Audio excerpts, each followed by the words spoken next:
So we continue our daily reflection as we make our 40-day spiritual journey to prepare us for the glorious feast of Easter.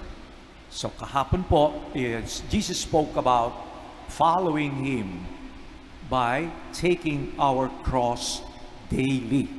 So to follow Him is not just seasonal, it is to follow Him daily. Today, continuation of yesterday's gospel, it is very concrete. Katulad ng unang pagbasa from the prophet Isaiah. Very concrete ang fasting. And so we are asked to observe. We are challenged to observe good fasting. I'm sure lahat tayo o most of us, alam po natin kapag tayo nagpapacheck ng ating dugo and try to see the results. And of course, the doctors will help us interpret the result of our blood chemistry. One of the items na nakikita po natin ay ang cholesterol. Nung una, kala ng tao, lahat ng cholesterol, bad cholesterol.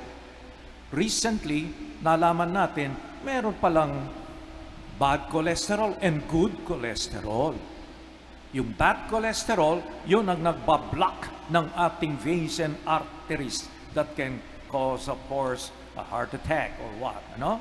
So, but then there is that good cholesterol that favors our health. So, ganun din po sa fasting. There are two kinds of fasting. Bad fasting and good fasting. Bad fasting is the hunger and malnutrition imposed by extreme poverty on millions of human beings. Maraming nag-aayuno, nagugutom, hindi dahil gusto nila, ngunit napipilitan dahil sa karukhahan. It is debilitating, humiliating, dangerous for both body and soul. Bakit? Peligro ito sa katawan. Obviously, it stunts growth, drains energy, and often causes death. For the soul, because it can generate envy towards the rich, hate for those who are at the root of social injustice and hunger, perhaps even despair of God's providence. On the other hand, good fasting, ano ang mabuting pag-aayuno? It is voluntary and moderate reduction of food intake for a vital reason. Such a reason could belong to the merely human level. For example, a person suffering from overweight will go on a diet and fast for health reasons. But one can fast for one's past sins. Or again, one could fast so as to develop a greater self-control over one's passions.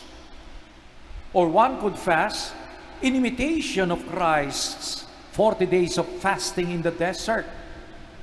Alam po ninyo, yung mga spiritual masters have recommended occasional fasting because they have noticed that for some mysterious reason, physical hunger sharpens one's spiritual hunger for God and for the things of the soul. However, the best kind of fasting, which is most pleasing to God, is the spiritual fasting of the heart. Or, in other words, the abstention from sin. For example, we fast spiritually when we stop feeding our pride and starve it instead. When we starve our selfishness, our heartlessness, our jealousy, our lust, our impatience, and so forth. Anyone can practice spiritual fasting.